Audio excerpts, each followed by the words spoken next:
Bom dia, é uma honra e um prazer gigantesco estar aqui com vocês hoje. Para todos que estão com equipamento de interpretação, eu falo muito rápido, os intérpretes vão me odiar, e eu vou tentar falar um pouco mais devagar. Então, o que eu queria fazer nos próximos 90 minutos é levar vocês até o futuro. E eu queria mostrar para vocês como é esse futuro. Eu vou falar um pouquinho sobre o que nós estamos vendo nessa sequência e aonde vocês entram. Vamos começar com isso aqui, então. O meu clicker não funciona.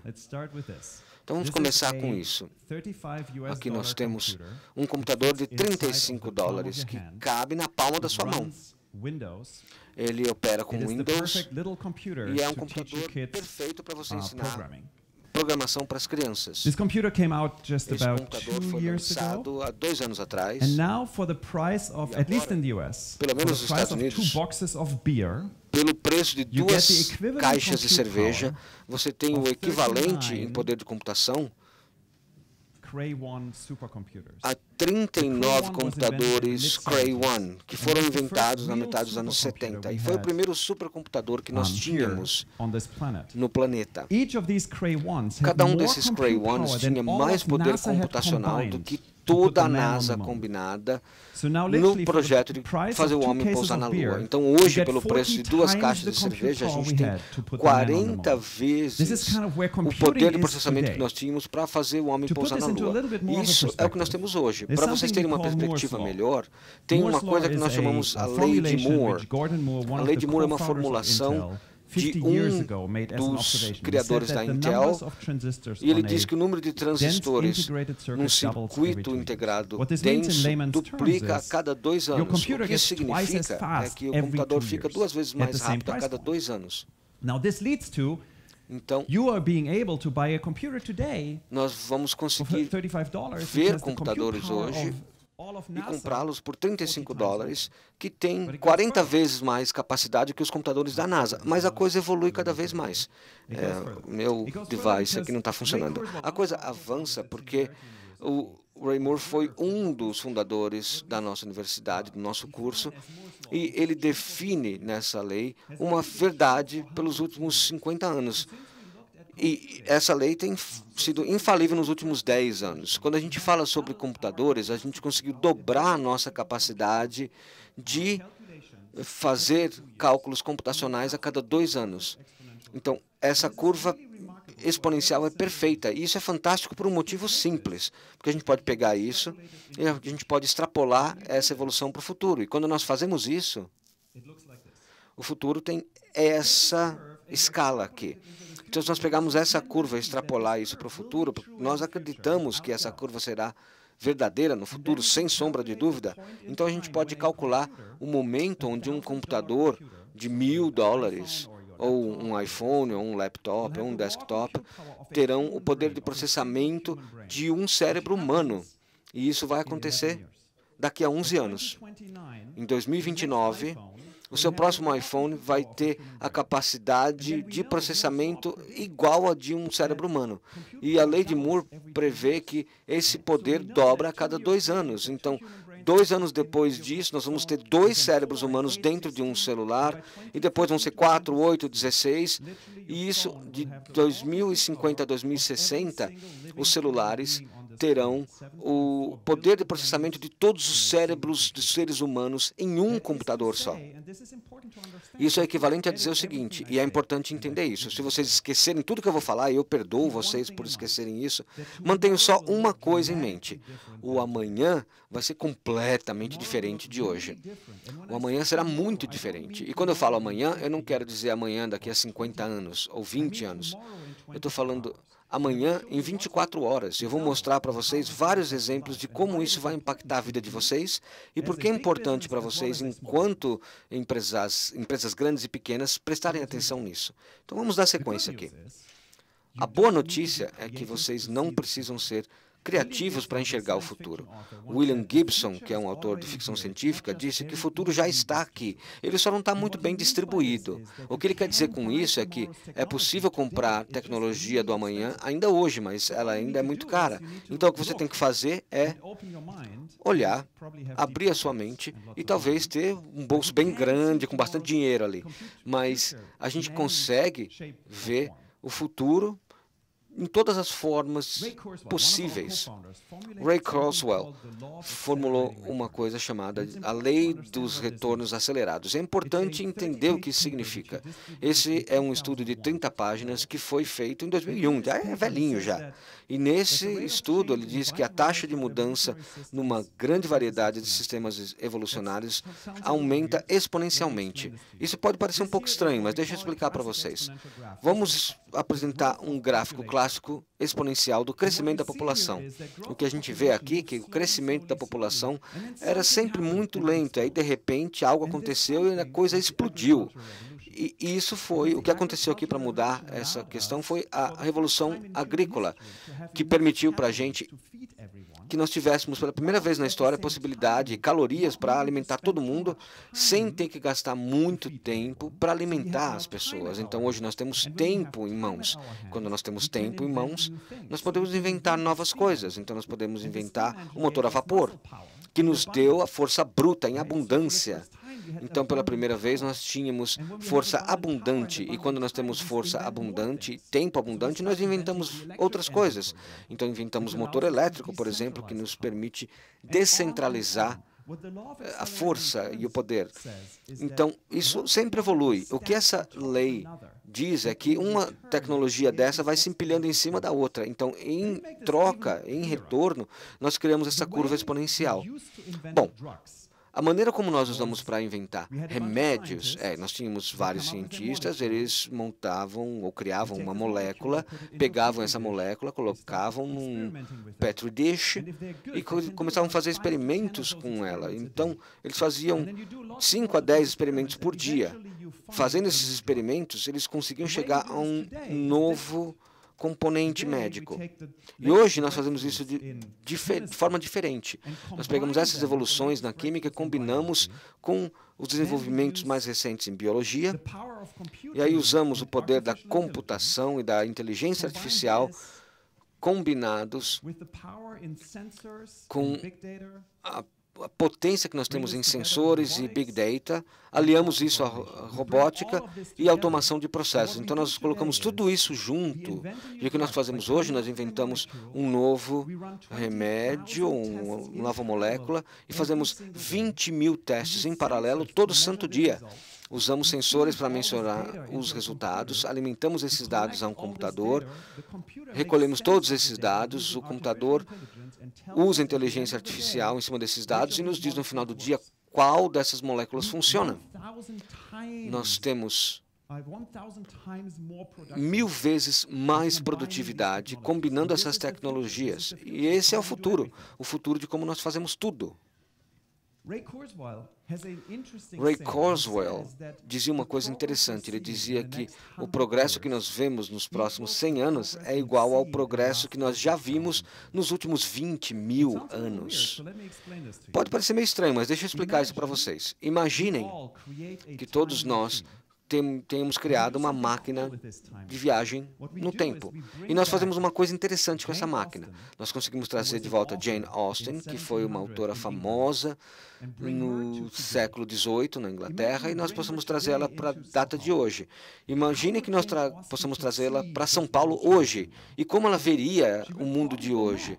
Ela provavelmente enlouqueceria. Ela nunca viu um carro, nunca viu um avião, nunca viu a internet. Ela vê vocês pelo telefone, sem saber o que é um telefone. E na idade dela, na época em que ela era viva, ela lia um livro físico. Hoje nós lemos um livro no Kindle. No meu mundo, Nós não tínhamos downloads, ela provavelmente diria. Nós tínhamos livros tradicionais. E ela provavelmente enlouqueceria com todas as mudanças que aconteceram desde o século XVIII. E se a gente voltar de volta para o século XVIII, a Jane Austen vai ter uma ideia fantástica. Ela vai dizer, olha, foi uma experiência fantástica e eu quero repetir essa experiência. Então eu quero convidar meu amigo, ou melhor, o pintor que pintou a Mona Lisa, no século XVI, para que ele venha para a Inglaterra no século XVIII. Imaginem só o que ele ou a Mona Lisa veriam andando pela Inglaterra no século XVIII. Então eles vão dizer, olha, vocês têm motor a vapor. Tudo bem, mas todo o restante é igual, não mudou muita coisa. Então, para Jane Austen repetir a mesma experiência, para ter o mesmo nível de loucura que ela vivenciou, ela tem que trazer alguém que viveu 13 mil anos antes de Cristo, antes da primeira Revolução Agrícola. Essa é a quantidade de mudança que aconteceu nesse período de tempo. Você se lembra desse cara aqui? Em 1984, 85, esse é o Marty McFly do filme De Volta para o Futuro. Imagine como o Marty McFly veria o mundo de hoje. Quando o Marty McFly existia, e eu lembro desse filme, ele não tinha internet, ele não tinha celular. Muitos dos serviços que nós usamos hoje não estavam disponíveis. Não tinha Netflix, não tinha Spotify.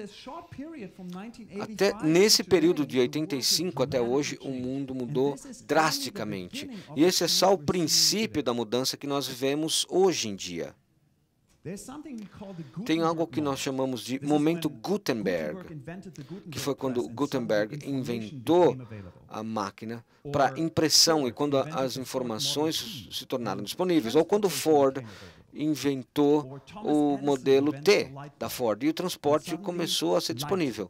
Edison inventou a lâmpada e, de repente, havia luz no mundo. Essas coisas aconteceram, mas aconteceram muito distantes uma da outra, a cada década ou a cada 100 anos. Então, esses momentos Gutenberg acontecem agora a cada ano, literalmente. Essa é a velocidade maluca onde nós estamos. Nós temos um momento Gutenberg todo ano. Então, a base disso daqui é o que nós chamamos de curva exponencial. Então, essa é uma curva clássica que vai bem lenta no começo e, de repente, ela dispara e decola. O interessante é que a tecnologia se movimenta nessa curva. Nós vimos isso com a lei de Moore, e ela dobra a cada período. Vai de 2 para 4, para 8 e 16. O que é interessante nesse período é que, se você estiver aqui de pé, nesse movimento de transição, e nós olharmos para o passado, que é a única coisa que a gente consegue ver, porque é a única referência que nós temos, o passado é bastante plano e linear. Agora, quando a gente olha para o outro lado tem uma inclinação muito acentuada. O Ernest Hemingway escreveu um livro chamado O Sol Também Nasce, e ele falou uma coisa nesse livro que é bastante interessante. Como é que a gente entra em um processo de falência? A resposta é, primeiro é gradualmente e depois é de repente. Eu não digo que vocês devam ir à falência, mas a tecnologia se movimenta dessa maneira. Ela se movimenta gradualmente e de repente ela dispara. Mantenham isso em mente, porque é muito fácil perder o controle, o acompanhamento e monitoramento desse momento. Deixa eu mostrar alguns exemplos para vocês onde a gente vê essa tendência acontecer fora da computação. Vou falar sobre alguns deles. Eu quero falar sobre energia. A energia hoje ainda é baseada em carbono. Nós queimamos combustíveis fósseis como carvão, óleo, gasolina. E as energias renováveis são o futuro, porque elas têm uma questão de preço e desempenho muito melhor. A energia solar, por exemplo, nos anos 80 custava $80 por quilowatt. Para dar uma referência para vocês, a forma mais barata de energia nesse planeta, na maioria das regiões, é o carvão. E o carvão custa 30 centavos por quilowatt para produzir eletricidade. Isso é muito caro. É claro que é. Mas a tecnologia foi sempre empurrando o preço da energia solar para baixo, até que, em 2015, o preço Desculpa, aqui a coisa não está me ajudando. Mas em 2015, o preço da energia solar na Califórnia, pela primeira vez na história, caiu para 30 centavos por quilowatt, e isso sem nenhum subsídio qualquer. Agora, nós temos 15 países no mundo onde o preço da energia solar está no mesmo preço da menor e mais barata forma de energia. Então, agora temos 3 centavos por quilowatt-hora. Então, em Dubai, por exemplo, temos esse valor. Então, temos o preço de produção que chega a esse valor. Então, é 10 vezes mais barato e é a forma mais em conta de energia no planeta. O CEO do maior produtor de solar no mundo, na Alemanha, diz que eles acham que até 2040 eles não vão vender energia mais. Eles vão, de fato, oferecer gratuitamente, porque será tão barata que eles não vão nem cobrar por isso. Eles vão servir outros serviços, mais energia por si só será barata, será gratuita. Watson's Laws, que é uma lei que diz que cada energia que é imaginada, que vai cair até 20%, mais ou menos. Então, depois que essa linha aqui é cruzada, ela chega a um valor de zero, ou muito próximo a isso. Então, vamos pensar nos grandes problemas sobre isso, que são relacionados à energia. Por exemplo, quando você vai beber água, você pode, então, de repente não beber água, porque talvez isso vai ser energeticamente muito caro. Mas quando você tem energia gratuita, você não tem problema nenhum. Então, um ponto muito interessante aqui é o seguinte. Aqui é um cálculo que fala da construção de painéis solares. Então, olha aqui, é o que leva para você, então, colocar energia solar no mundo. E nós vivemos num mundo de energia que tem muita abundância, mas ainda não descobrimos como destravar e liberar isso para todos. Então, vou mostrar um outro exemplo para vocês. Isso é muito interessante, porque a ideia é a seguinte, que vivemos num mundo que o preço é muito importante. Todos os nossos modelos de negócios são baseados em escassez. Tem tanto petróleo no mundo inteiro, então precificamos no fato de talvez que vamos ter uma escassez de óleo, de petróleo. Mas estamos entrando num mundo que os modelos de negócios vai mudar para ter o foco em abundância. E isso vai mudar rapidamente, porque vai ser algo que vai mudar fundamentalmente a maneira como gerenciamos nossos negócios. Vamos falar sobre a inteligência artificial. Nós podemos usar AI como o IBM Watson utilizou. E eles fazem, então, tomografias e ressonâncias, detectam câncer melhor que qualquer humano pode realizar isso. Um humano, um caso complicado, teria 15% para você detectar o câncer, mas se você pensar na tecnologia, detecta facilmente. São 75% a 80% de chance para detectar um câncer. Então, a Mayo Clinic nos Estados Unidos, eles trabalham para utilizar esse tipo de tecnologia. Vamos pensar no AlphaGo. O AlphaGo é um jogo que é muito complexo, que já foi inventado. É um jogo que tem mais opções de movimentos no jogo do que a quantidade de átomos que temos no planeta. Então, a Google criou um algoritmo baseado nesse jogo e eles criaram algoritmos que podem até ganhar do campeão mundial desse tipo de jogo aqui. Então, nós temos a nova inteligência artificial que aprende por si só e ela então vai poder ser melhor do que a anterior. Então pensamos sempre no seguinte, que a criatividade é o domínio do ser humano, mas na inteligência artificial colocamos arte dentro da inteligência artificial e geramos mais arte. Mas agora vou falar sobre algo diferente. Então, quando olhamos para AI, que é algo muito interessante, quando olhamos, por exemplo, na performance de AI ao longo do tempo, isso aqui foi publicado por uma empresa chamada Deep AI. Eles realizaram o seguinte, eles olharam pelo desenvolvimento de AI nos últimos 7 anos. ou melhor, e nos últimos 7 anos, AI se tornou 300 mil vezes mais poderosa do que inicialmente. E isso está multiplicando, duplicando a sua capacidade a cada 100 dias. 100 dias, daqui a 100 dias, teremos 600 mil vezes mais poderosa essa inteligência artificial. Então, você pode pensar sobre inteligência artificial de uma forma singular. Cada decisão que você toma, que leva 1 segundo, AI vai fazer muito melhor do que você pode fazer. Então, muitas das decisões são tomadas na nossa vida, nos nossos negócios, as rotinas que nós temos para tomar decisões, nós teremos computadores para fazer isso e vão fazer muito melhor que nós, e muito mais rápido também. E, é claro, eles não vão parar quando a gente parar para o café, como a gente paramos para o cafezinho, eles vão trabalhar 24 horas por dia, 7 dias por semana. Então, pense nisso para o seu próprio negócio. Aqui há um desafio.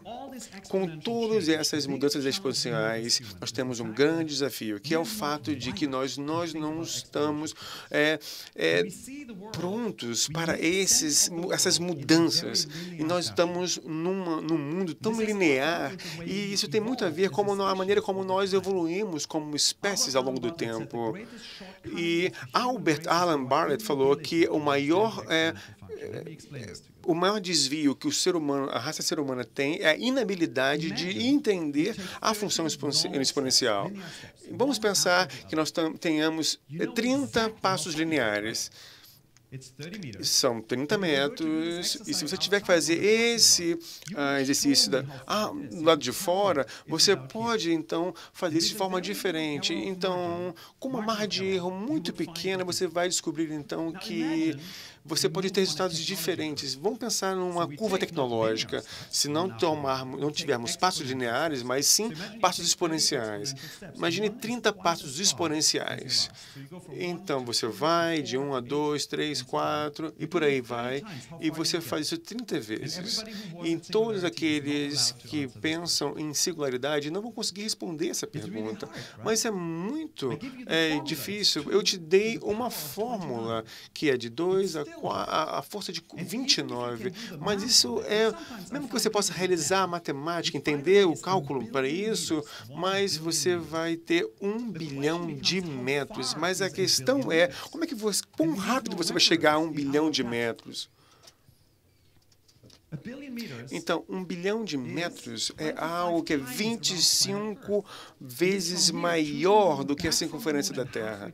Então, mostra algumas coisas para a gente. Se você tiver alguma coisa que for linear, que vai chegar a 30, mas se você pensar em algo exponencial, vai chegar a bilhões. Então, o que é mais importante é que você não pode sentir isso. Então, quando você vê a tecnologia, ela chega e você sente a tecnologia, mas você vai fazer os cálculos e você entende, então, que ela faz algo que vai chegar a resultados maravilhosos. E é assim que funciona.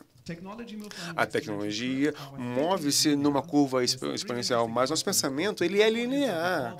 Então, isso é o que nós chamamos de desapontamento. Mas quando você olha para a tecnologia no começo, ela não era boa, porque o delta era muito grande, a distância era muito grande. Então, você queria que a tecnologia melhorasse, então você trazia algo que era muito novo, a tecnologia mais nova, mas isso era muito desapontante, porque não funcionava. Mas chegamos a esse ponto aqui, onde o Steve Jobs entrou no cenário. Ele trouxe o momento do iPhone. Você entendeu imediatamente que os telefones não eram mais telefones, eram agora computadores. Eles não tinham mais botões, eles tinham um vidro.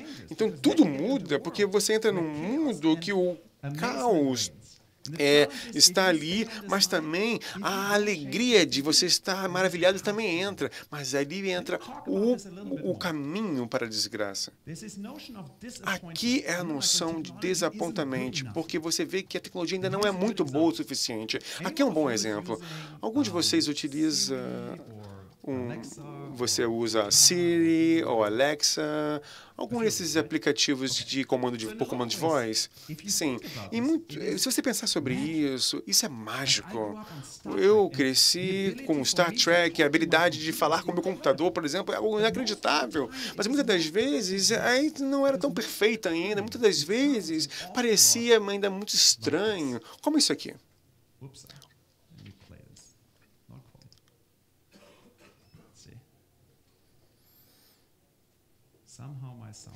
O som não está saindo, perdão.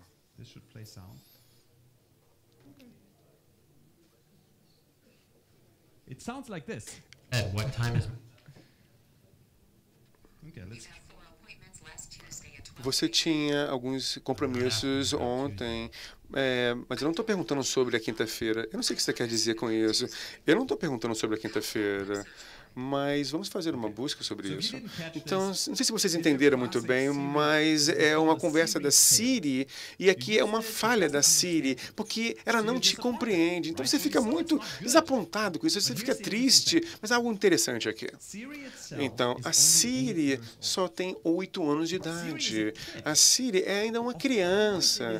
É claro que ainda não é boa, porque não teve a oportunidade de aprender tanto assim. Mas vamos pensar sobre algo. Imagine que ela dobre a sua capacidade a cada ano. Então, você vai ter cada vez mais, cada vez melhor a cada ano. Então, vai ser dobrar a capacidade de compreensão dela. Então, imagine quando ela tiver 16 anos. Como ela vai estar em relação à sua capacidade de compreender. Então, se você dobrar a capacidade dela, você vai pensar no seguinte, você deveria se perguntar isso.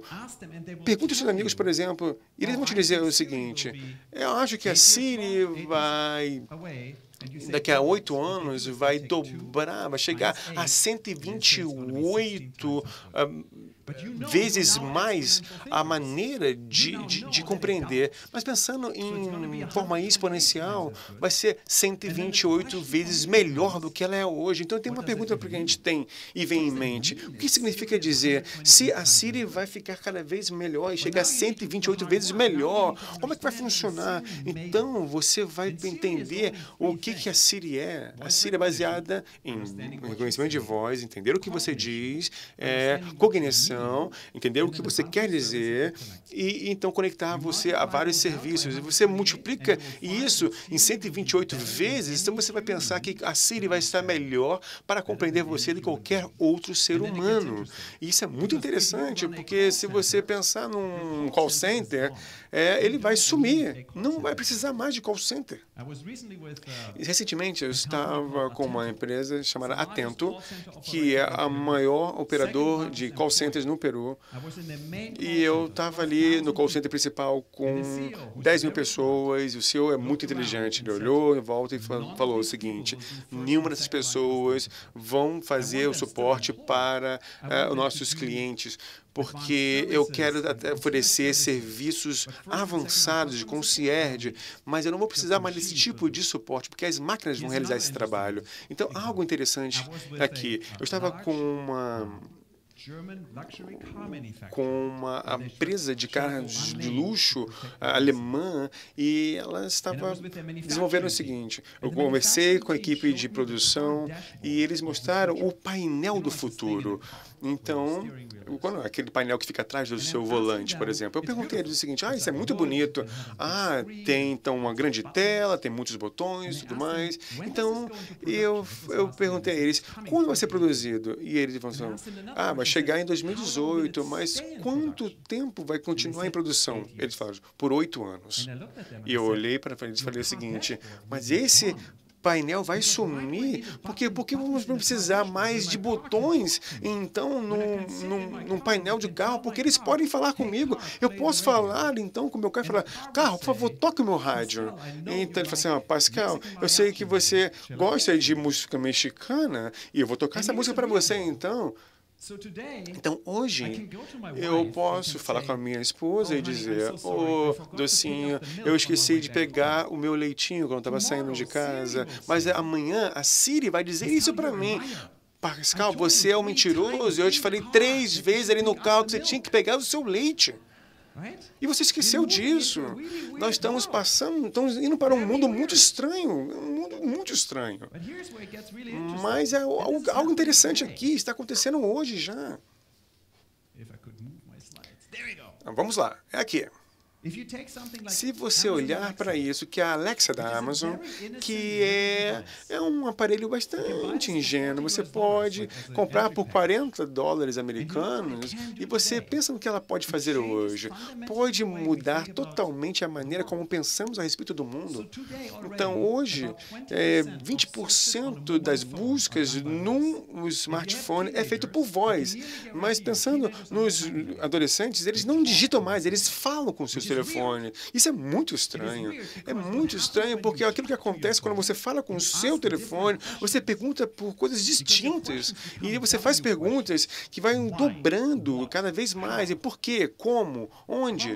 E o Tom Scores fala que em 2020, 50% de todas as buscas nos smartphones vão ser através de voz. Isso é cada vez mais estranho porque num smartphone você não diz como Alexa, por exemplo, você fala, Alexa, por favor, faça o pedido de Duracell M27 alcalina. Você falaria o seguinte para ela. Alexa, por favor, baterias. E imagina o que ela ia te enviar. Alexa vai enviar para você as baterias da Amazon. Você sabia que isso já está acontecendo hoje em dia? Você sabia que 97% de todas as baterias que são vendidas nos Estados Unidos são da Amazon? E se você for a Duracell, você vai morrer. Então, isso é louco. Pensa sobre isso. E isso vai muito mais além. Isso é algo que me surpreende muito. Pensa em fraldas para bebês. Pampers, por exemplo. Você tem as Pampers aqui no Brasil, né? Então, aqui é o meu bebê. E eu cuido do meu bebê e eu quero saber o que eu coloco nele. Então, 50% das fraldas nos Estados Unidos já são da Amazon. Da marca Amazon. Então, você tem que pensar a respeito disso. A propósito, eu não estou falando isso porque atualmente tem muita oportunidade para vocês aqui. Pense a esse respeito.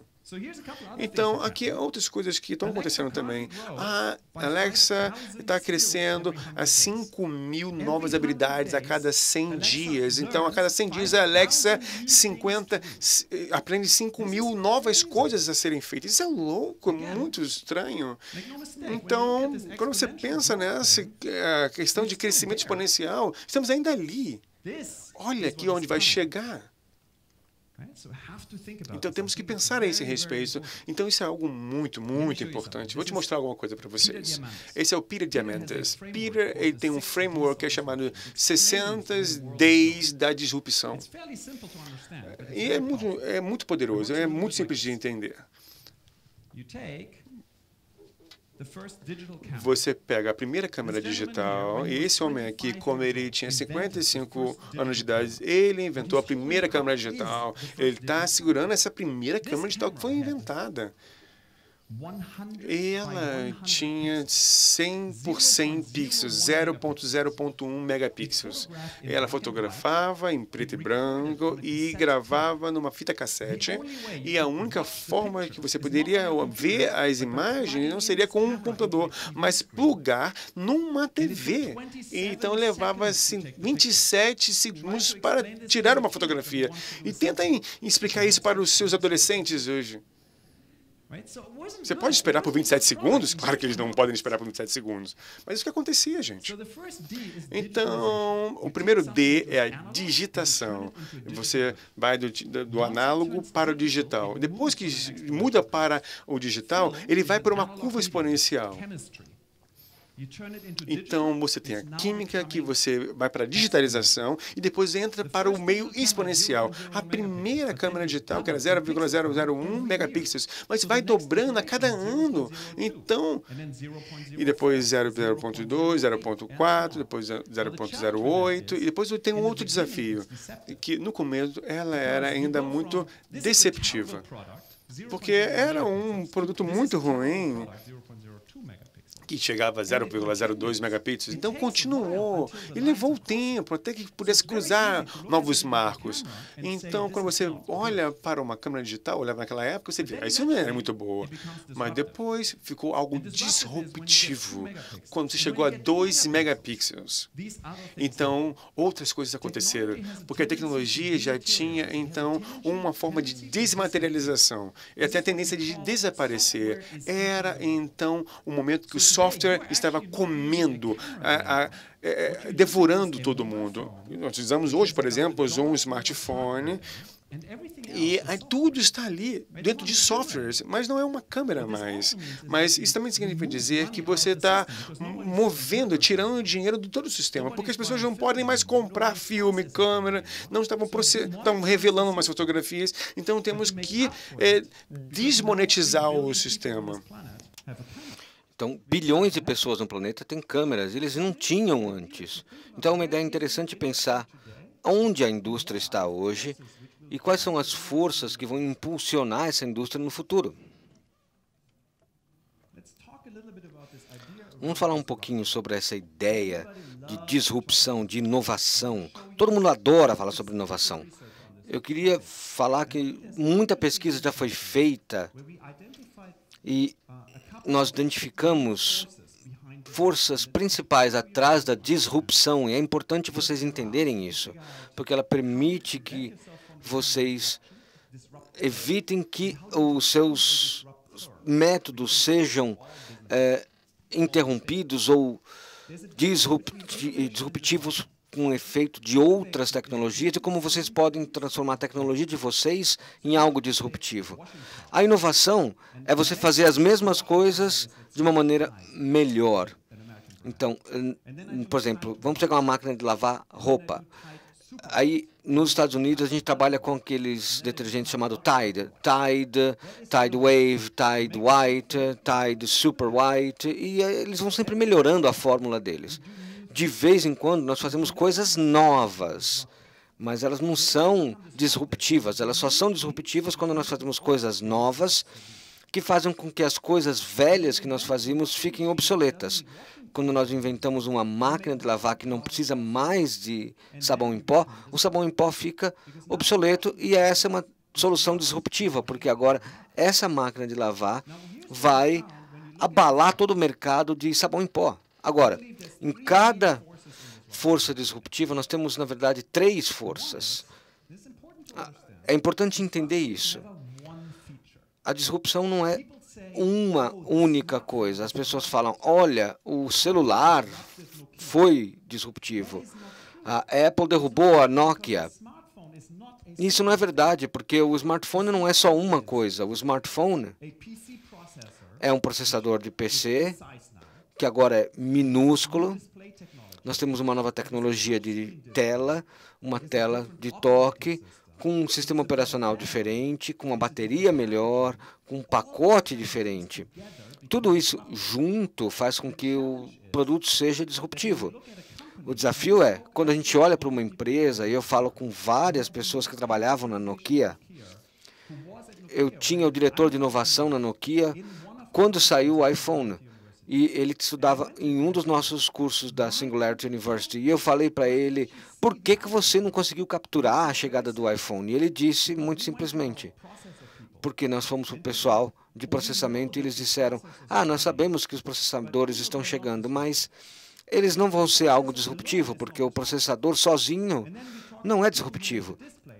E aí falamos com o pessoal que faz as telas e eles disseram, nós sabemos que as telas a toque chegarão também, mas nós não achamos que elas vão mudar muita coisa. E falamos com o pessoal operacional e eles disseram, sim, nosso sistema operacional está bom. Individualmente, nada é muito disruptivo, mas quando você põe tudo junto em um novo pacote, a coisa fica muito disruptiva. Então, a disrupção não é só uma única coisa. A outra força é que as suas habilidades e processos existentes já não são mais relevantes. Isso é muito perigoso. Nós temos uma força de trabalho, pessoas trabalhando para você que são muito bons no que eles fazem. E, de repente, algo novo aparece. E essa novidade exige habilidades novas, diferentes. E se você não recapacitar a sua força de trabalho, ou se você não contratar pessoas novas, as pessoas mais antigas não vão fazer a menor diferença. A Nokia, por exemplo, era uma empresa de hardware em sua maior parte. Eles faziam telefones muito bons, mas de repente o mundo precisava de pessoas que construíam softwares, mas a Nokia não tinha pessoas com esse perfil. A Apple, que é uma empresa de software, naquela época eles faziam software muito mais do que hardware. Eles tinham pessoas de software, então vocês têm que garantir que o grupo de funcionários de vocês esteja qualificado. Se você trabalha numa empresa muito grande, uma maneira de você diminuir essa diferença é trabalhar com empresas menores, porque eles têm essas habilidades e estão muito mais dentro do mercado do que você. Então, antes desse evento acontecer, conversem entre si. A última força é que a disrupção quase sempre atinge o seu ponto máximo no go-to-market. Isso não acontece no laboratório, não acontece na universidade, na pesquisa. Ela acontece quando você atinge o mercado, quando você entra no mercado. E o iPhone é um excelente exemplo. Tinha muitos telefones muito parecidos com o iPhone antes do iPhone, mas eles nunca entraram no mercado tão bem quanto a Apple. O que a Apple fez foi fazer um marketing fantástico do produto, com um evento grande para que todos quisessem ter aquele produto, porque era o Steve Jobs, era muito legal, e você só conseguia comprar o produto na Apple Store, a coisa ficava mais desejável, então você tinha que ficar numa fila para comprar. Então, é o mercado que força essas coisas. Deixa eu mostrar como é que isso funciona no mundo real. Todo mundo adora tirar um sarro da Kodak. Na Singularity University, tem alguns colegas meus que usam isso como um verbo. Você foi kodakeado, é o que eles dizem. É bizarro falar assim. Porque quando você olha para, por exemplo, da Kodak, e a gente vê o que aconteceu de verdade na Kodak, é muito mais complexo do que, eles não sacaram a ideia. Foi isso que aconteceu. A Kodak, é claro, inventou a primeira câmera digital. Esse cara aqui trabalhou na Kodak. Mas aí o que a maioria das pessoas esquece de pensar é que a Kodak também inventou a primeira câmera digital profissional que eles venderam com sucesso. Era muito cara, para um mercado bem restrito, mas eles venderam.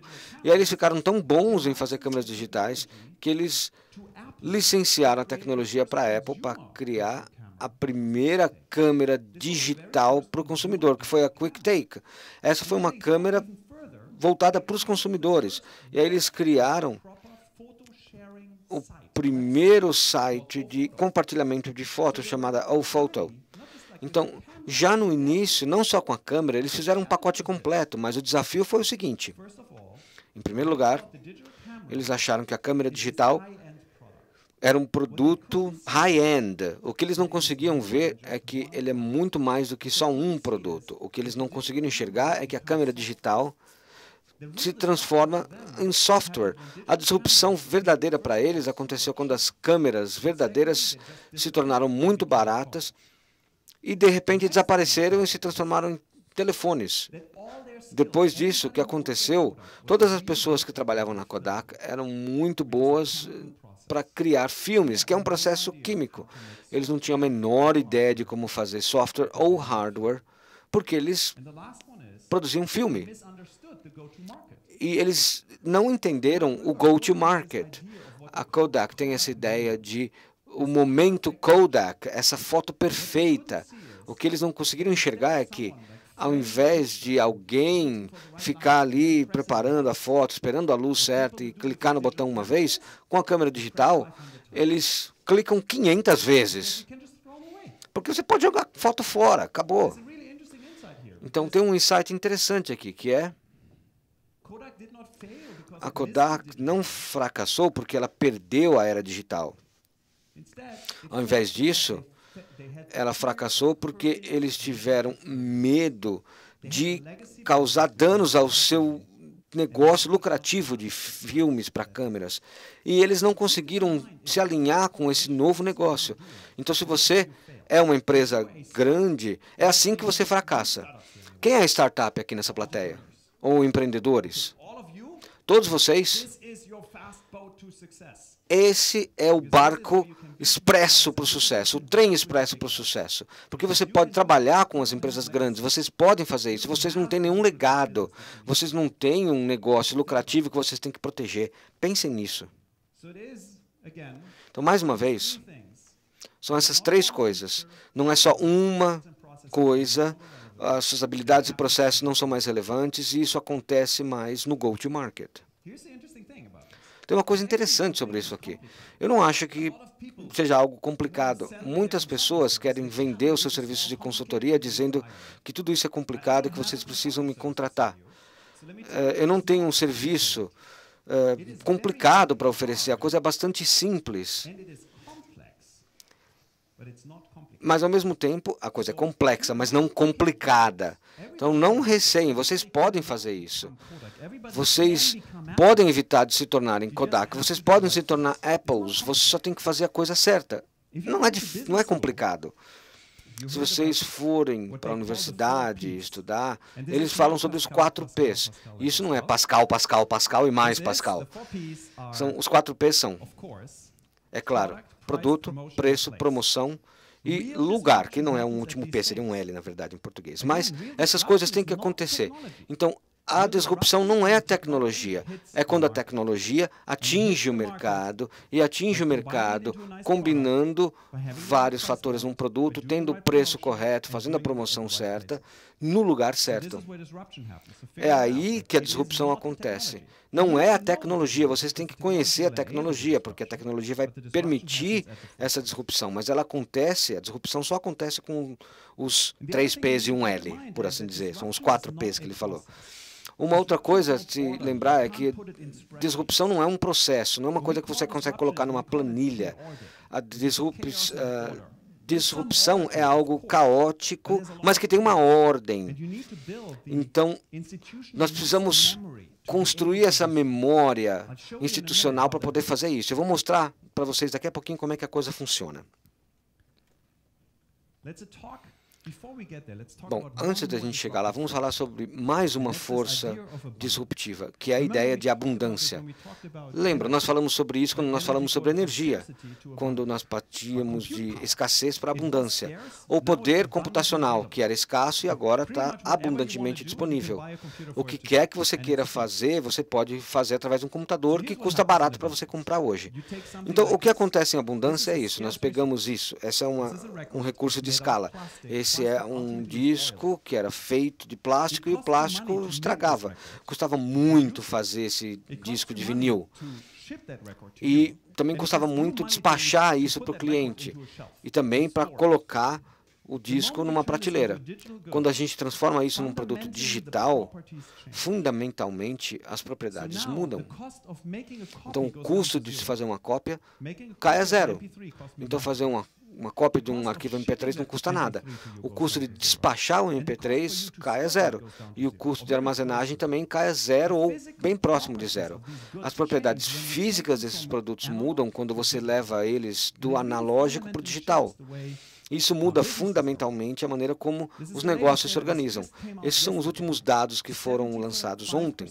75% de toda a receita na indústria da música nos Estados Unidos agora são serviços de streaming. 75%. É loucura. Isso aconteceu num período de 10 anos para levar uma indústria de um padrão de discos de vinil e shows para um universo digital.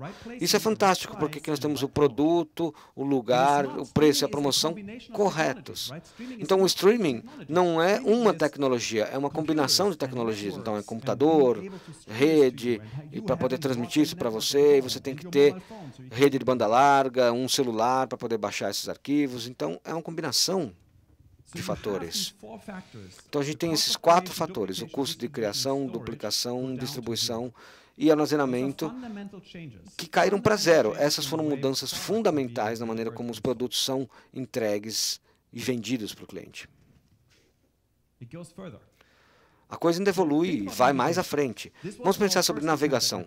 Essa foi a nossa primeira tentativa de navegação, que era uma bússola, que não era muito boa, ela ajudava a gente, pelo menos, seguir em uma direção certa. Aí eles fizeram uma coisa interessante. Nós começamos a montar mapas. E esses mapas tinham os mesmos problemas dos discos de vinil. Nós tínhamos que um custo para produção, para despacho e para armazenamento. Quando nós digitalizamos os mapas, os custos caíram, mas uma coisa a mais também aconteceu.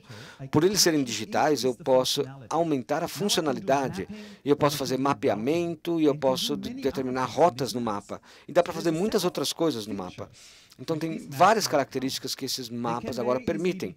Eles podem ser mudados com muita facilidade. Eles são interconectados. Eu posso ver quem está no mapa e fazer previsão de tráfego, por exemplo, no Waze. Eu posso mensurar um monte de coisa. E eu posso saber em qual página você está num livro, se você está lendo o livro no Kindle. Eu sei quanto tempo você passou lendo uma certa página. Então, se você está só virando as páginas ou lendo, eu consigo ver isso. Então, eu não preciso de seres humanos para fazer isso. Tudo é digital. Eu posso fazer isso através de softwares. Então, essas características específicas aumentam infinitamente. Quando isso acontece e o preço cai a zero, algo a mais acontece. Nós vimos isso com os bits. Tudo que era digital seguia essas diretrizes. Mas nós também vemos isso cada vez mais com átomos, com produtos físicos. E o motivo para isso é duplo. O primeiro é que agora nós conseguimos nos conectar, ou melhor, conectar produtos digitais com o mundo fixo. Muitas máquinas são interconectadas e habilitadas, e são melhores por serem habilitadas via internet, ou por ter habilitação por inteligência artificial. E o custo marginal da produção, por causa da globalização, o custo marginal da produção está caindo cada vez mais. Então, nós estamos migrando para um mundo onde essas coisas começam a convergir. Aqui nós temos um desafio interessante. Deixa eu perguntar para vocês. Vocês que trabalham na indústria de produtos para consumo, seja na produção, na venda, ou até em serviços, nós temos um exercício interessante que vocês podem fazer. Vocês podem ir para qualquer supermercado ou farmácia, ou qualquer loja que vocês gostem de ir, e dê uma olhada nos produtos no supermercado e se pergunte o seguinte: qual a importância da marca de um produto para você? Qual a importância dele ser de um fabricante específico? Eu garanto para vocês que 90% de todos os produtos na casa de vocês não faz a menor diferença saber de onde ele vem e coisas do gênero. A qualidade tem que ser boa. Quando isso é verdade, o mundo muda, porque o que nós vemos é o seguinte: a próxima onda de produtos sem marca, como por exemplo as pilhas da Amazon, as fraldas da Amazon, essas são coisas interessantes, porque essas coisas se tornam abundantes, e quando há abundância, essas qualidades específicas não são mais importantes. A pergunta para mim é importante: como nós ganhamos dinheiro no mundo? Num mundo de abundância. Nós fizemos várias pesquisas já, e nós acreditamos que tem duas maneiras de se fazer e ganhar dinheiro nesse mundo. Uma delas, não é essa, peraí, é essa aqui, ó. Uma delas é você criar algo que seja raro e único. Mesmo no mundo abundante, existem coisas que são, na verdade, únicas. Então, nós identificamos 4 forças únicas. Não existe nenhum motivo nesse planeta para uma bolsa Louis Vuitton custar $3.000. A minha esposa diz que isso não é verdade. É claro que uma bolsa Louis Vuitton tem que custar $3.000. Mas se vocês compararem uma bolsa da Louis Vuitton com uma bolsa de couro bem feita de $300, elas não são diferentes. Com relação às características que elas têm, se a gente comparar com uma bolsa de plástico de 10 centavos, a função é a mesma, para carregar alguma coisa. É claro que a gente paga esse valor porque a marca faz diferença para a gente. Elas vão ser importantes se você puder fazer com que elas sejam importantes. Se você conectar o cliente com essa marca, eles vão comprar a bolsa, ou o telefone, ou essa marca de macarrão específica. A marca é importante. Outra coisa, se a gente for para o Starbucks comprar um café que custa muitíssimo caro no Vale do Silício, uma xícara de café custa $5. E aquele café não é melhor do que o café que a gente compra na esquina por $1. Mas eu ainda assim pago os $5, porque o que o Starbucks criou foi o que eles chamam o terceiro lugar. O terceiro lugar é assim, tem a casa, tem o trabalho e tem a Starbucks. O que eles criaram é uma conexão social. E nós, humanos, somos ligados nessa conexão. Então, nós pagamos para ter essa conexão social. Então, se você pode criar um ambiente onde as pessoas possam se conectar, onde as pessoas são pessoas, nós pagamos por isso. Se vocês têm a oportunidade de entrar numa loja da Apple, meu clicker aqui está me matando. Se a gente for para uma loja da Apple, é bastante interessante, porque essas lojas não têm tanto produto assim. Talvez eles tenham 500 produtos à mostra, que é bastante baixo. Mas a loja Apple, até hoje, globalmente, tem a maior receita por metro quadrado em qualquer loja em comparação com outras lojas no mundo. Então é o caso de maior sucesso no mundo, porque eles não vendem tanta coisa assim. E eles não vendem... Assim, eu posso comprar todos os produtos no Starbucks em qualquer outra loja no mundo. Ou melhor, eu posso comprar qualquer produto da loja Apple Store em qualquer lugar, mas eu pago esse preço por causa da experiência. A loja é de aço, de vidro, e tem gênios vendendo coisa para mim, não pessoas. Então eu pago pela experiência, eu quero a experiência. E aqui é o último que eu vou falar. Eu estive em Berlim recentemente e eu então entrei na loja da Adidas. Era uma loja da Adidas, então eles escanearam meu pé. E alguns minutos depois eu saí então da loja com um tênis imprintado em 3D, que era exato para o meu pé. E foi muito experimental, claro, não está funcionando ainda. Mas se você pensar, então, num mundo de personalização, isso vai acontecer. Você vai criar produtos para um grupo de seus clientes especificamente. Então, no mundo digital, isso já está acontecendo, porque o seu Facebook é diferente do meu Facebook, o seu Google é diferente do meu Google.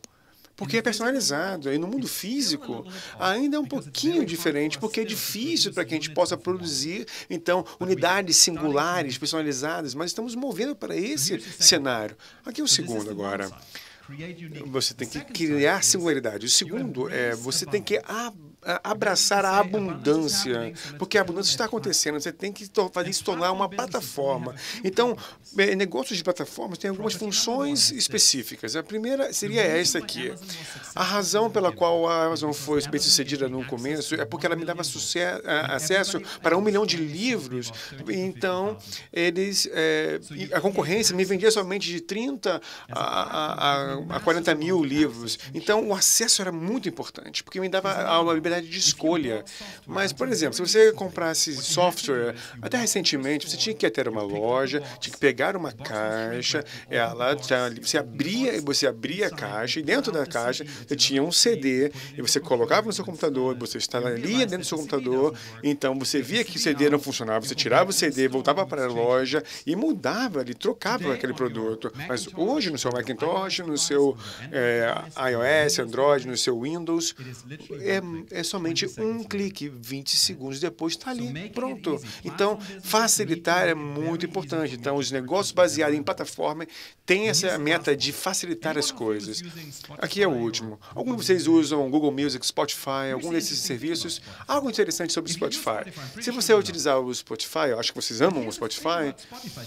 Spotify, de fato, é algo inútil, porque ele me dá o acesso a 100 milhões de músicas, mas eu não me lembro disso, mas o Spotify vai fazer alguma coisa que eu vou tocar as primeiras 100 músicas repetidamente, mas o Spotify faz algo diferente, ele faz uma curadoria, eles não fazem algo inútil para mim, eles criam valor para mim. Eu posso passar um pouquinho mais falando sobre o Spotify, por exemplo, eu e minha mulher estávamos em casa fazendo uma comida mexicana, então o Spotify...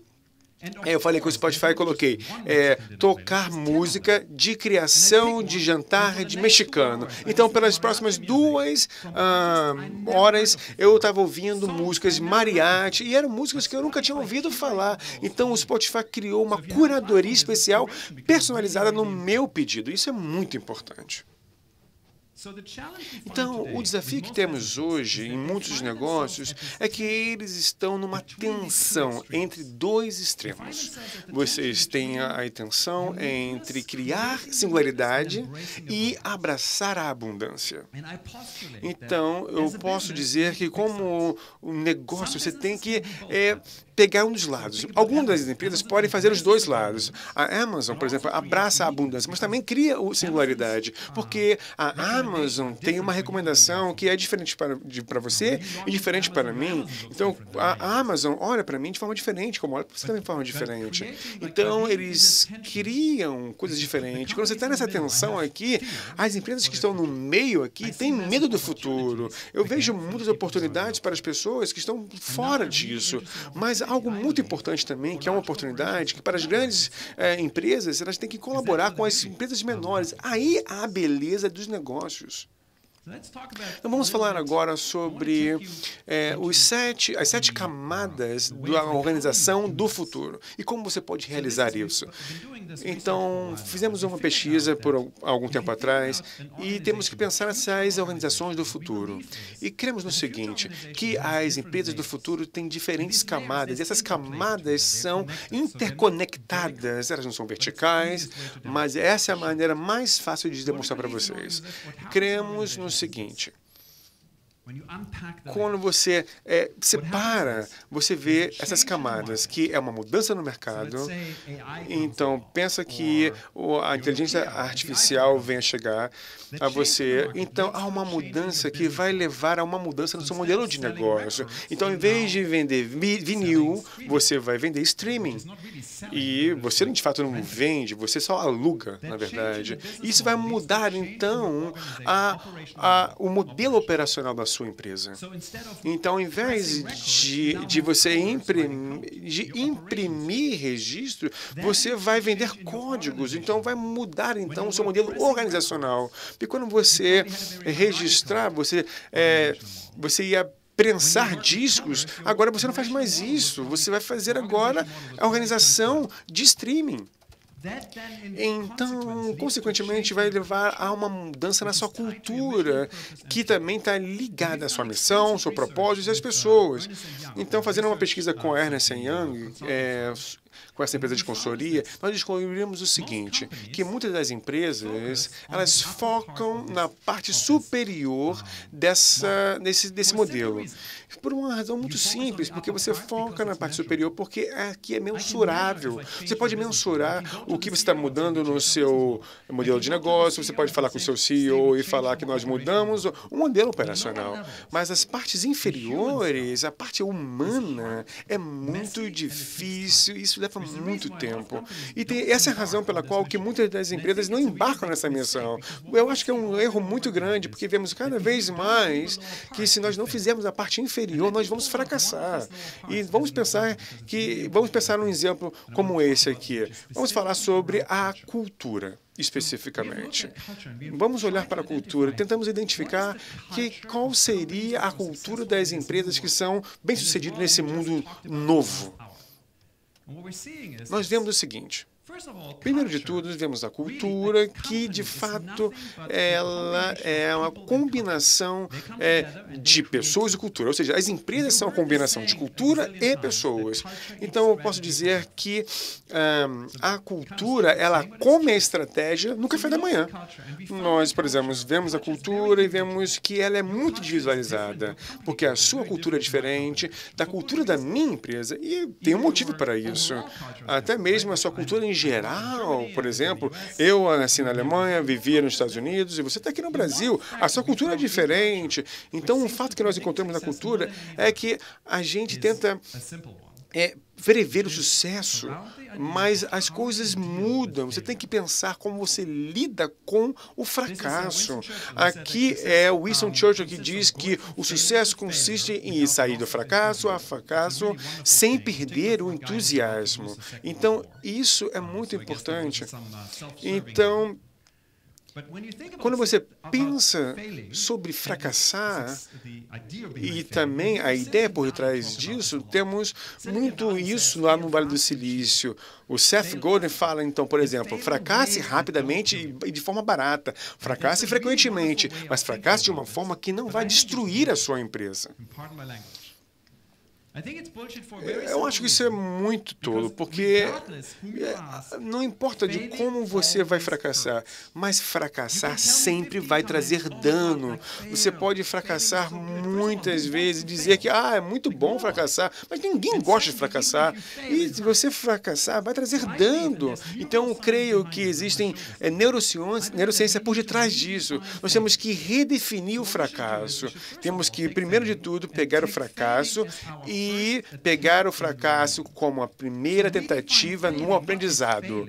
Então, o fracasso não tem que ser fracasso, tem que ser aprendizado. Você tem que definir o aprendizado, porque ali há algo interessante acontecendo. A primeira coisa que acontece é o seguinte, quando você... Existe neurociência por detrás disso. Eu vou explicar para vocês. Quando nós crescemos como humanos, nos últimos centenas de milhares de anos, nós vemos um fracasso e nós criamos uma manchinha escura no nosso cérebro. Então, imagine você entrando numa savana e você ver, então, um mirtilo. E o que você vê quando você vê o mirtilo novamente? Você não vai comer porque você viu que você comeu antes e aquilo, que era um blueberry, pode então te causar algum dano. Não era um mirtilo, era um blueberry. Então, você vê que você tentou por uma primeira vez, mas aquilo não funcionou para você. Então, quando você vê de novo aquela fruta, você não vai comer de novo, porque não vai te fazer mal. Então, você tem que aprender a trazer isso para os seus negócios, porque a sua memória vai dizer para você aquilo que você não deve fazer novamente. Então, aquilo que você tentou antes não funcionou. Mas o mundo já passou mais à frente. As pessoas são diferentes, o mercado é diferente, os produtos são diferentes. Então, você vê que aquilo não funcionou e aquilo não pode te ajudar mais. Mas isso aqui é um provérbio espanhol que diz que quando você se queima com leite, quando você vê uma vaca, você quer fugir dela. Eu acho que isso é verdade. Quando você olha para um projeto que não funcionou e você tenta entender qual foi os 5 a 10% que funcionaram, e eu posso garantir que até nas maiores fracassos tem um pouco de sucesso. E você pegar esse percentual de sucesso e se você criar memórias do aprendizado, porque você tentou isso, mas aquilo funcionou, isso fracassou, mas aquilo funcionou, e você vai fazer isso repetidamente, você vai criar várias marquinhas no seu cérebro. Então, se você pensar sobre isso, a criatividade não é nada além de uma combinação dos pontos brilhantes. Você vai mostrar, isso aqui funcionou, e você vai reunir tudo isso, e isso vai ser uma coisa inovadora. Então, temos que redefinir o fracasso. Nós vivemos num mundo que nós não temos que adivinhar mais. Nós vivemos num mundo que é tão complicado e tão caro para que possamos testar alguma coisa. Então, nós não podemos mais adivinhar as coisas. Eu acho que vamos usar esse produto dessa maneira. Nós não temos mais espaço para isso. Você tem que fazer as coisas de uma forma que vai ser produtiva. Você tem que testar as aplicações do telefone, por exemplo, de uma forma que você vai desenhar toda a interface no preço papel. Você vai mostrar às pessoas. Eles vão te dar feedback. Você vai ver na próxima tela, e você pode fazer a mesma coisa com protótipos físicos. Você tenta, você cria um cartão, por exemplo, e você pode utilizar esses computadores de $35 que eu mostrei para você criar aproximações. Isso vai te ajudar a aprender. Você pode fazer isso para serviços também, não somente para produtos. Você pode criar protótipos dos seus serviços. E aqui uma pergunta do $1 milhão para você. Quem aqui, se você for um executivo numa empresa, você gastou o tempo, eu estou falando de tempo de verdade, com o seu cliente, para você entender com os seus clientes. Muitos de nós não passamos tempos com nossos clientes para aprender. Você tem que fazer isso. Isso aqui é uma empresa do Vale do Silício. E eles estão criando um software de contabilidade, eles estão criando, então, um programa que todo empregado na empresa, eles vão, então,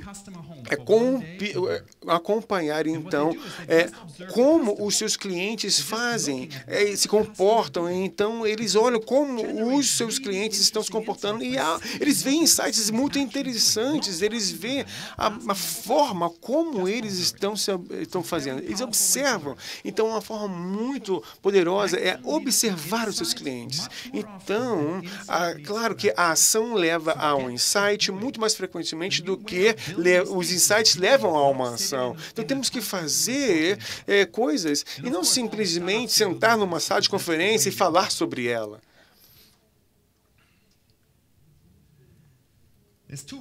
Então, existem duas regras. A primeira seria isso. Você tem que pensar qual seria o caminho mais rápido para uma experiência real. Então, vamos pensar que vamos criar um aplicativo. Então, você vai criar um protótipo que vai custar $100.000. Então, a resposta seria, não, o que temos que fazer é pegar isso, botar no papel, que vai custar $5. Então, mas essa seria o caminho mais rápido para a experiência real. Então, faça isso. Não importa, tem que fazer. Só pensar não realiza nada. Mas quando você realiza alguma coisa, isso se encontra, isso traz resultado. Então, ao invés de somente tentar, crie um feedback real. Então, existe uma matemática por detrás disso, que é baseado no aprendizado baseado em taxas. Então, você pensa, existem 5% de chance de sucesso, mas se você criar esse projeto e repetir por 20 vezes, você vai aumentar essa taxa de sucesso para 64% e não 5%. É uma matemática muito simples. E isso não vai levar em consideração que você vai aprender passo a passo. Você vai estar louco, por exemplo, por gastar $milhões no primeiro teste, mas se você tentar 20 vezes alguma coisa antes, então, de colocar isso para a produção em escala. Então, a propósito, se você tiver uma empresa que vão gastar $10 milhões, se tiver um profissional que vai falar, vamos gastar $10 milhões para tentar isso aqui, demita esse cara não presta. Então, vemos a conclusão seguinte. Eu trabalho muito com Google X, que é o Alphabet X, que é um conceito muito interessante, que é tocar o monkey first, ou seja, primeiramente você vai ter um macaco que vai recitar, por exemplo, Shakespeare. E o que você vai criar primeiramente? Muitos vão criar o pedestal, porque eles não sabem criar o pedestal, mas a questão é que se você tiver um pedestal, você não vai ter um macaco ainda. O que deveria fazer é o seguinte, o que o Google faz melhor que qualquer outro é eles pegam qualquer projeto e eles dizem o seguinte, eles pensam qual é a coisa mais difícil para provar que isso vai funcionar. Porque se ele não funcionar, todo o projeto vai fracassar. Então, eles fazem primeiro essa parte mais difícil. Então, isso é o que tipicamente temos que fazer quando vamos começar um novo projeto. Nós temos falar com nossos colegas de trabalho, vamos desenvolver tudo, vamos celebrar um pouquinho, chegamos a um nome bacana e fazemos os nossos cartões de visita porque precisamos disso e depois vamos começar o projeto de fato. Mas o Google não se importa com esse processo chato, eles se importam de fato de ver que eles possam então treinar um macaco que possa então recitar Shakespeare. Eles querem ver isso, se isso é possível, se é viável.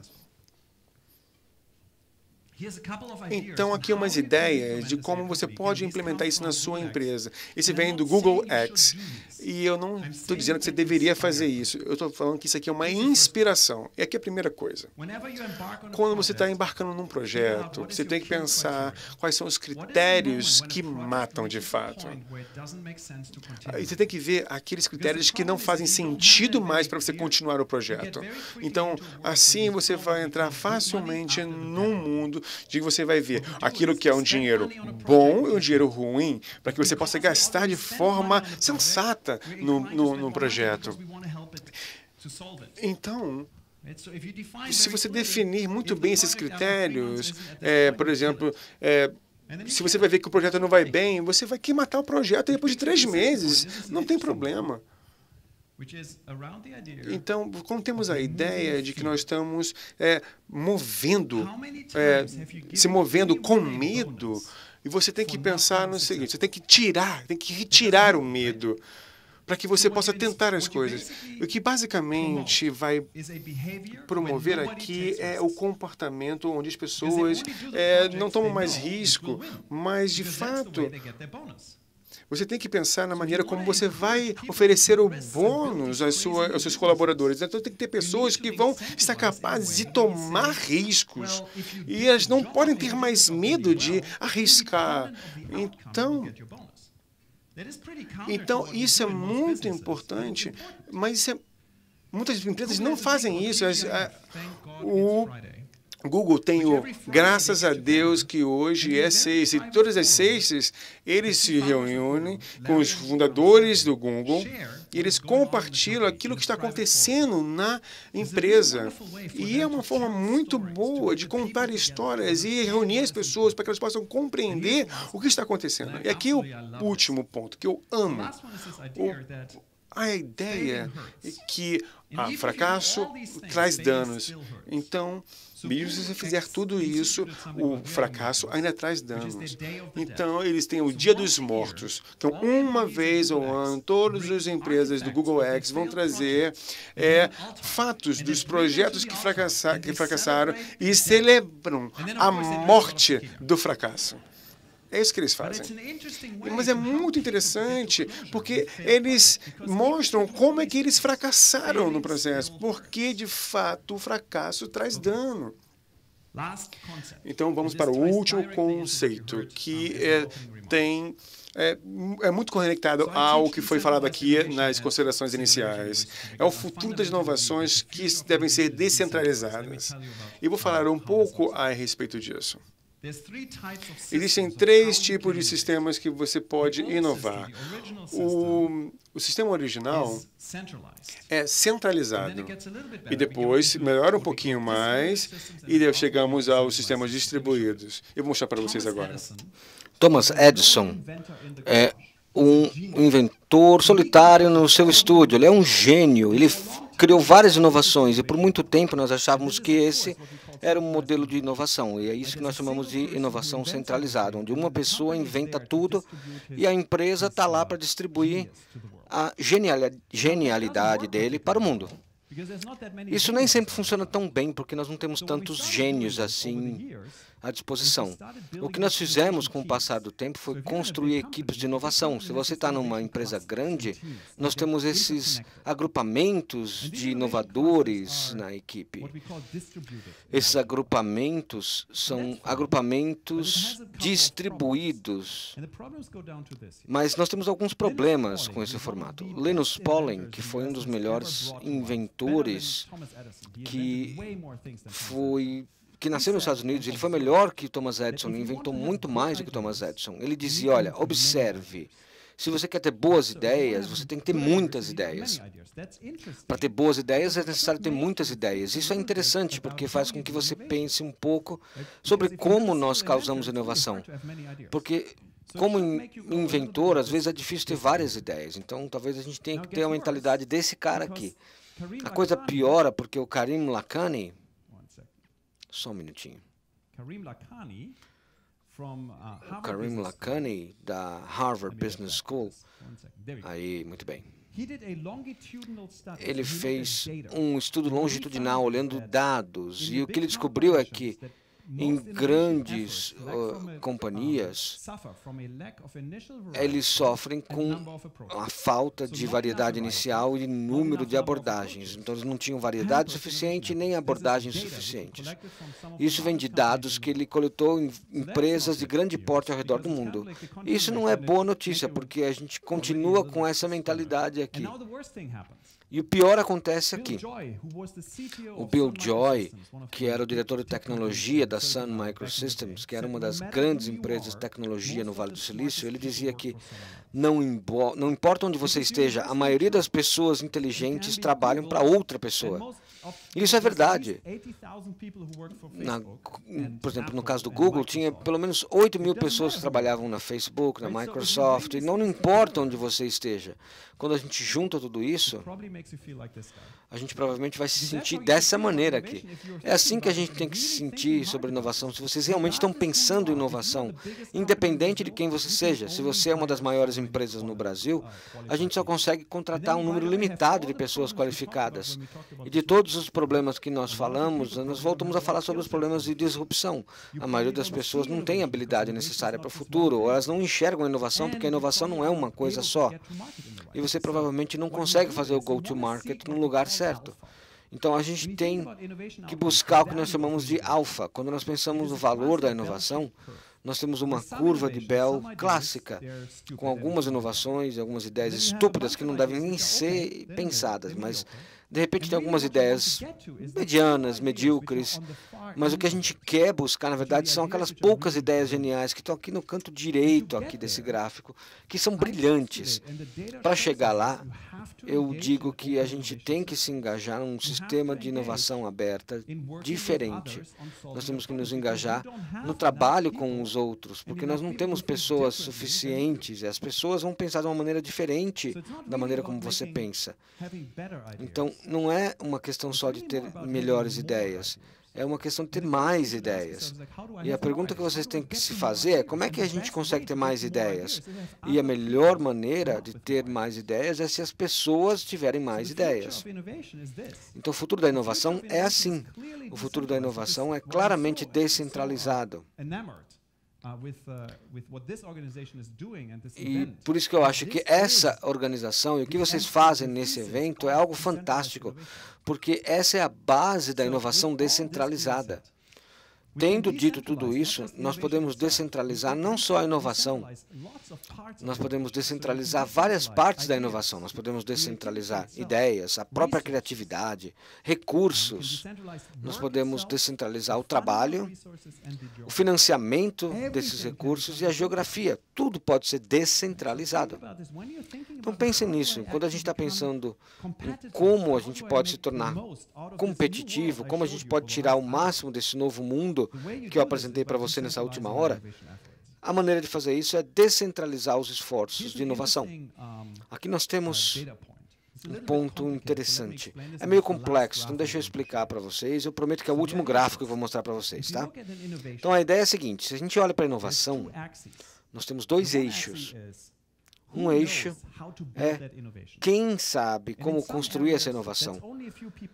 Em algumas áreas, são pouquíssimas pessoas disponíveis. Então, por exemplo, se a gente quiser construir um reator nuclear, é claro que só tem pouquíssimas pessoas que podem fazer isso. Se a gente falar quem pode construir um software como um aplicativo para celular, devem ter centenas, milhares ou até milhões de pessoas que possam fazer isso. Agora, o outro eixo é quem precisa dessa solução. É claro que se você vai construir um reator nuclear, só algumas empresas e governos vão precisar de reatores nucleares. Agora, se a gente pensar em quem precisa de aplicativo para celular, quase todo mundo precisa. Então, quando a gente põe isso num eixo, o Karim Lakhani, por exemplo, fez um estudo longitudinal que foi publicado no Harvard Business Review. E ele começou a pensar, é melhor estarmos num sistema fechado ou aberto? Isso depende desses dois eixos. E o que ele descobriu, na maioria dos casos, é que se você está nesse espaço onde só tem poucas pessoas que saibam resolver o problema e só poucas pessoas que precisam do problema, você está melhor financeiramente falando, estando num sistema fechado. Agora, para todo o restante, é muito melhor estar num sistema aberto. Então, se vocês têm acionistas, vocês têm que ser abertos para o benefício do seu acionista, porque financeiramente falando é bem melhor. Tem algo interessante que acontece nesses sistemas abertos de inovação, que é a regra de adjacência. O que nós descobrimos em vários sistemas de inovação, várias vezes, sistemas onde nós perguntamos para a comunidade, para os startups, para a comunidade em geral, e nós pedimos para eles nos ajudarem, nós descobrimos que 80% das soluções vêm de pessoas que não são especialistas na área. Isso é muito importante entender. 80% das soluções vêm de pessoas que não são especialistas no campo. Porque as pessoas que você contrata são os especialistas. E você perde 80% das soluções possíveis porque elas vêm de pessoas que fazem referências cruzadas. Por exemplo, eles podem ver um problema físico e alguém pode falar, olha, na verdade isso não é um problema físico, é um problema de química. Se você não se engajar num sistema aberto, você jamais vai conseguir enxergar isso sozinho. Então, esse é um lembrete muito poderoso de por que é importante estarmos em sistemas abertos de inovação. Tendo dito isso, deixa eu ver se eu consigo avançar aqui. Um bom amigo meu é um cara chamado Ron Shaich. O Ron Shaich é o fundador e o diretor executivo de uma empresa chamada Panera Bread. A Panera Bread é meio que uma cadeia de fast food, mas que funciona nos metrôs. E o que ele diz é o seguinte: o lema da empresa deles, para os líderes, é o seguinte: a abordagem deles sempre foi de descobrir hoje o que vai ser importante amanhã, e aí transformar sua empresa num futuro que está acontecendo perante nós. Eu acho que esse é o papel do líder no mundo de hoje. O seu papel é descobrir hoje o que importa amanhã, e aí transformar a sua empresa para que ela seja esse futuro. Esse é o principal trabalho que você tem que fazer enquanto executivo, porque o mundo está ficando maluco. Uma última coisa que eu queria mostrar para vocês, porque tem que terminar com um vídeo de gato, entendeu? Então, se vocês se sentirem assim, deixa eu ver se eu consigo tocar esse vídeo aqui. Não tenham medo. Acho que vai funcionar. Na teoria vai funcionar. Olha lá, vamos lá. Se vocês se sentirem assim como esse gato aqui, sentando, pensando nessas informações que eu passei para vocês, e você está processando, e você pensa, e faz mais processamento, e aí você está quase pronto a pular, e aí... Não se preocupem. Leva um tempo para essas informações se sedimentarem. Então, o que eu fiz foi, eu fiz uma apresentação de 90 minutos. E nesses 90 minutos, vocês, na verdade, viram o que a gente vê numa semana de aulas. Então, eu vou me garantir que vocês tenham os meus slides, vocês estão gravando também. Então, peguem um tempo aí para vocês, pensem nisso e peguem as peças que são relevantes para vocês que vocês não acabem como esse gato aqui. E se vocês quiserem entrar em contato comigo, lembrem que não é complicado, só é difícil. E se vocês quiserem entrar em contato comigo, é só me mandar um e-mail. Muitíssimo obrigado.